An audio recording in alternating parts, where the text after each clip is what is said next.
This is the CBC Evening News. Good evening, I'm Lisa Broom. This is the CBC Evening News. In our top story tonight, Attorney General Adriel Brathwaite has been seeking to put the record straight on the issues surrounding the payment of legal fees totaling over $1 million to attorneys for Jamaican Shanique Myrie. In a statement, the Attorney General expressed concern over articles carried in a Jamaican newspaper and 2 local newspapers surrounding the non-payment of legal fees to Ms. Myrie's attorneys. Ms. Myrie was represented by several lawyers from the firm Hilton Brown, including attorney-at-law Michelle Brown. While acknowledging lawyers for Ms. Myrie have not yet been paid by the Barbados government, Mr. Brathwaite indicated the real story is not being told.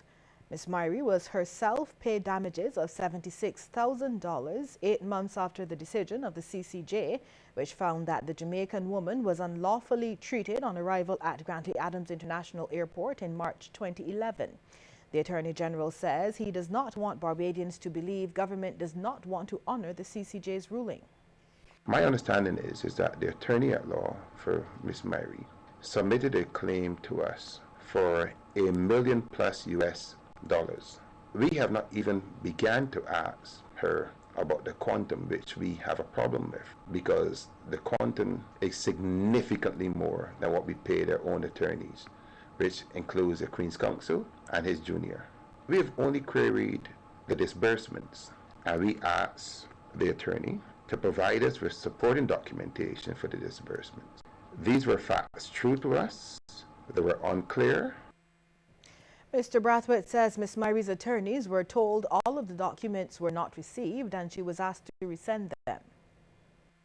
This was since August last year. There has been no correspondence between Ms. Myrie's attorney and the Solicitor General's office and or myself as Attorney General since August last year. One would think that, in fact, that if Ms. Myrie's attorney wants her claim settled, that she would contact us. I do not believe that we have a responsibility to be chasing her for settlement of her fees. But I just want it to be made abundantly clear that it is not a case of the government of Barbados not honoring its commitments pursuant to the judgment, and it's not a case of the government of Barbados being unwilling to settle the legal fees.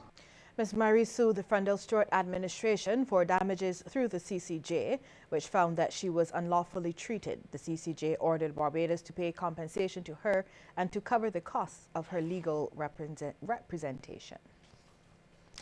Barbados is now earning significantly more from exports of branded rum compared to bulk sales of the product. And Minister of Commerce and Business Development Donville Innes believes it augurs well for the industry here and in the Caribbean. He was speaking at a reception to present and taste the region's rums at Accra Beach. For decades, the focus has been on bulk rum exports, but recently there has been a shift in demand. According to Mr. Ennis, exports of the product decreased from $40 million in 2010 to $32 million in 2014. We did see a decrease in the export of bulk rum from Barbados. What is interesting is that the exports of branded rum certainly increased during the corresponding period from some $25 million up to $41 million. So if what has transpired in Barbados in terms of the contribution to the exports of the branded rum industry is reflective of what is happening within the region, then I say that that is definitely the way that we are going. Mr. Ennis has praised the efforts of the West Indies Rum and Spirits Producers Association for developing the authentic Caribbean rum mark. But he warns Barbados and the rest of the region have to change their mindset about rum. If we don't believe in our own, how can we expect others to believe and accept what we produce? So we first and foremost within this region have at the very highest level of government, of society, for those who consume alcohol, whether it be frequently or infrequently, to recognize that this item called rum is indeed a product that no matter your socio-economic circumstance is something you can feel proud of. Meanwhile, Chairman of WERSPA, Frank Ward, says the region's producers are focusing on niche products. The competitive edge lies not with volume, but by producing higher added value products, even though they will be at a relatively small volume. Smaller sometimes is better. And EU Ambassador Michael Barford says collaboration among the producers has reaped benefits. We can say without fear of contradiction that WISPA has become one of the strongest and most successful industry associations the Caribbean region has ever seen.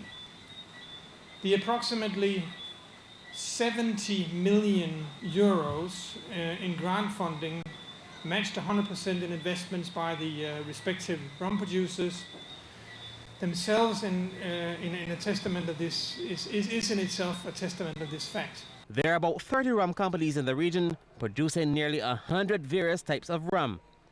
The industry earns over $500 million in foreign exchange while providing over 100,000 jobs. Sean Farrell, CBC News. It's day 4 of protest action by workers at the central bank, and from all indications, things could be taken to the next level. This from General Secretary of the Barbados Workers Union, Tony Moore. Speaking to the media outside the bank this afternoon, Ms. Moore said so far there hasn't been any change in position from management. She says the union was informed yesterday that the situation has been reported to Governor Dr. Delal Worrell, who is overseas. So we were awaiting further word from the management of the bank regarding what directive may have been given from the governor as it relates to this situation. The Barbados Workers Union is therefore satisfied that the bank has not yet understood or has not been made to understand the gravity of the situation at hand. And we've recognized that perhaps it's time for things to be ratcheted up somewhat towards a firmer understanding to exactly what is at stake. Ms. Moore says the union has opted not to comment on queries from local and international stakeholders on the matter, but this won't be the case for much longer. This evening at 5:30, the Executive Council of the Barbados Workers Union meets. A meeting previously planned, which will be the first meeting in our new year in any event, but convenient and timely, I would think opportune, because agenda item number 1 has to be the situation confronting the central bank and how the Barbados Workers Union as an organization would wish the wider Barbados Workers Union family to participate in a wider protest. Ms. Moore says the protest will continue until the bank takes back the letter, which appointed an officer without going through the correct procedures. We'll have more news in just a moment, but first we want to get your take on this question. Do you believe the future of the rum industry in the Caribbean is secure? Text yes or no to short code 8111. We'll have the results for you at the end of the news. It's the flavor that's loved by almost everyone, and everyone should be free to enjoy it. That's why Byko is introducing Diabetic Delight in delicious chocolate flavor. So go on, indulge yourself in this guilt-free and healthy choice. Byko Diabetic Delight ice cream is also available in mango, vanilla, and strawberry from retail stores, Byko Mobilers, and the Byko Direct Outlet. Keep on playing. Learning about life is learning not to give up. Falling and standing up again with you by their side. And for the toughest stains, you can always rely on Breeze laundry detergent. Breeze, with the extra power of pre-treaters, removes the toughest stains, even in a quick wash. Keep on playing. Breeze, unbeatable on the toughest stains. Distributed by Massey Distribution. My baby. That's what we have to do. You are a romantic. I had diabetes, and I'm still the same. Glucerna. Thanks to its benefits that help control my blood sugar spikes and provides energy. Drinking it daily. Glucerna, keep being you.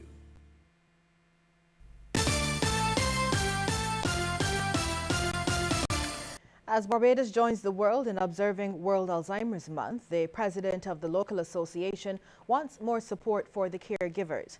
Amelia Brereton says the role of caregiver is a difficult one And recent statistics show that in 60% of cases, that burden falls on women. And Ms. Brereton contends most of the time women are providing care while battling their own unique health challenges like postpartum depression and menopause, among others. There's also life expectancy. We live longer, so this also puts women at risk for developing Alzheimer's. Women are usually the prime caregivers in families, raising children, caring for parents and husbands. Women are also caregivers for their relatives, the friends and loved ones of those who are affected with dementia. Some reports suggest that women over 60 are now twice as likely to get dementia as breast cancer. Other report shows more women are dying from dementia and more are having to bear the burden of caregiving. Ms. Brereton was speaking at a training seminar put on jointly by her organization and the National Committee on Aging. Chief Medical Officer Dr. Joy St. John, who also addressed the seminar, had a word of advice for caregivers. Caregivers must remember that taking care of elderly people in a dignified manner requires shifting focus from institutions to the needs of the individual. The perspective of the individual is especially important for those who are not able to speak for themselves, such as those suffering from Alzheimer's disease. French Ambassador Eric de la Moussaie is impressed with Barbados' commitment to climate change. He made this known to Minister of Foreign Affairs and Foreign Trade, Senator Maxine McLean, during a courtesy call. Senator McLean said it was one of the issues which would be addressed at the United Nations General Assembly later this year, as the effects of climate change had the potential to be devastating. She cited the recent events in Dominica, where Tropical Storm Erica caused a lot of damage, as an example of such negative effects. The foreign minister also thanked the French government for its support in the training and development of security personnel here, pointing out this was very important for countries like Barbados. Competency-based qualifications are becoming critical for Barbadians seeking jobs. In fact, Minister of Labour, Senator Dr. Esther Bayer, is stressing the need for a competent workforce rather than one comprising people with qualifications but no developed skills. Minister Bayer was addressing the public launch of the Improving Productivity in Agriculture through Competency-Based Training project at Pelican Village. The project is designed to deliver competency-based training packages to 220 workers in livestock farming, crop farming, and agro-processing. Fisherfolk have been told to adopt more phytosanitary measures and to get the necessary training in this area. This advice from President of Barnufo, Vernell Nichols, as she addressed a training course at the Bridgetown Fisheries Division. Ms. Nichols says one of the critical areas fisherfolk must become educated about is safety and life at sea, which includes fish handling. In 2014, we had a lot of issues where we had fish that was spoiled and all kinds of issues and a lot of negative publicity going on in the fishing industry because of bad handling practices. The Fisheries Division, in conjunction with the Markets Division and Barnufo, we seek to conduct training for this whole fishing industry. Coming out of that training, we developed some standard operating procedures from which persons supposed to operate. Ms. Nichols says the 12-week course will also pay attention to financial planning and bookkeeping. A lot of persons are not financially ready for retirement, and this training is about helping persons to understand and how to prepare for that time when they will no longer be able to either operate in the markets or either get on board a vessel and move out. And we would not want people to say those people in the fishing industry that either end up not having their own home, not having their own finances, not having their own financial plan. And this is what it's about. All 5 local chapters of the Kiwanis Club have been honored by the international branch of the organization. The Kiwanis Club of Bridgetown, Barbados South, Barbados North, Central, and the Pride of Barbados have achieved distinguished status. The Lieutenant Governor presented members of the various chapters with their awards for the period between 2013 and 2014 during a ceremony at Divi South Winds Resort. The Kiwanis clubs received their awards mainly for their strong participation in community projects and for raising awareness about child abuse in Barbados. During the first 3 months of this year, members of Barbados' second largest credit union, the City of Bridgetown Co-op, stashed away about $10 million more in savings at the end of March than they did a year ago. But despite the determined efforts of COB members to put more of their money aside for a rainy day, it represented a significant drop from the additional $18.3 million they saved between March 2013 and last year. COB's 55,000 members accumulated a total of just over $333 million in savings up to March 31st this year, and this was a jump on the $323 million they saved in 2014.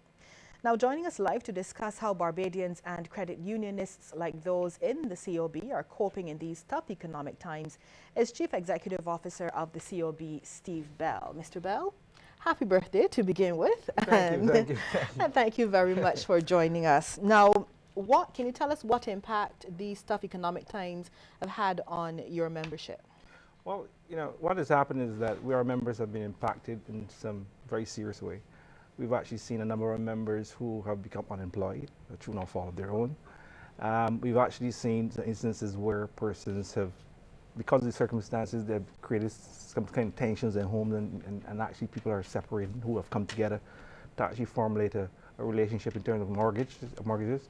So what we've actually seen is a higher level than expected level of delinquency in our loan portfolio. But what you can say positively is that for the year so far, which is from since April this year, we've actually started seeing a stabilization of that position. Members through our Reach program are actually coming in and discussing their circumstances with us. We've actually refinanced their loan, give them better terms, better interest rates, longer repayment period, so that they can actually keep their homes. And our members have actually risen to that challenge and has actually come in, and we've actually assisted them in a very meaningful way. Now, I'm glad that you've mentioned home ownership, because in the recent budget, we'd heard that the income tax benefits on mortgages has been removed. What are your thoughts on that, especially since, given that a large number of credit union members have put their money into mortgages? You're right. Before, persons were able to claim up to $10,000, whether it be home insurance and home repairs and stuff. And obviously, that's going to impact on their cash flow, because obviously you're not going to get as a tax refund. So in that regard, some persons may have some challenges, because sometimes what would happen is that they use those refunds to actually help them renovate their houses and stuff like that. So you will see some impact as a result of that. Notwithstanding that, we find that our members are still resilient, and they recognize the price of their home, so they tend to still do what they have to do to ensure it's kept in a good state. So, in addition to putting your money, I beg your pardon, in mortgages, what are some of the other major things that people are looking for loans for? Education. We've actually seen a significant uptake in persons applying for education. You would realize that government changed its policy, and now you have to pay some kind of money to go to university. So what we've actually seen is a number of our members actually coming to the credit union and actually borrowing to finance their children's education. Any idea how much of a jump you've seen? We would have started, as you know, it started last year. And for the first year, we would have done just around 50 loans. But for this year so far, I think, if I can remember, the numbers are actually up probably twice that amount for this year so far. Now, in addition to education then and mortgages, has there been a rush for loans of late? And is this a good time to approach the movement for assistance? The fact of the matter is that persons, notwithstanding the fact that trying economic times, persons still have to live. Yes, you still have got your dreams. Very true. You still want to achieve things in life. You want to send your kids to school. You want to have a piece of land. You want to build your own home. So people's life cannot come to stand still because of the economic times. What I would say, however, is that what we've done is institute a policy which we kind of guide people through in terms of helping them making the right choice. Because what we found in the past is that persons tended to go a bit beyond their capabilities in some instances. And we've actually seen people now taking a step back and making wise decisions. You recently opened a new branch at Carlton Supermarket. How has that been going? Oh, that's been going fine. We've not done a lot of marketing, but we've actually started seeing a lot of our new members are actually coming from that location. Persons are actually extremely happy with the service there. We get constantly, every day, members writing our either email or whatever it is, case maybe, and communicating to us how happy they are with the location, as well as the friendly staff that they have there. Any other plans to expand the locations, maybe to the east of the island? Yeah, well, we are actually looking at that now. We're actually doing a comprehensive market survey among our membership. One of the things that we will be finding out from them is where is the next space. I do know that we are looking, we have a keen eye in having some place in the east, as you rightfully say. The challenge there is actually finding the appropriate piece of real estate to put a branch. But we are still actually actively looking there. Okay. Now, there's been the idea floated of having a credit union bank, something indigenous to Barbados. What are your thoughts on that? You know, they're kind of different views in terms of a credit union bank. A bank in today's environment, particularly with the concept of de-risking in Basel II, which requires significant capital, is going to be a very tough sell in this environment. We recognize at COB, however, the importance of having an indigenous banking institution, but we also recognize that the challenges in terms of being competitive. Our approach is therefore to look at a different type of model, and we are just awaiting the final numbers from the league in terms of determining what our final position would be in that regard. Well, thank you very much, Mr. Bell, for taking time out of your birthday to come and share it with us. Thank you very much for coming to us tonight. It was a pleasure. Thank you very much. Thank you. That was Steve Bell, the Chief Executive Officer of the City of Bridgetown Cooperative Credit Union. Well, still to come, a look at some of the stories making headlines across the region. But first, a reminder that we want to hear from you on this question. Do you believe the future of the rum industry in the Caribbean is secure? Text yes or no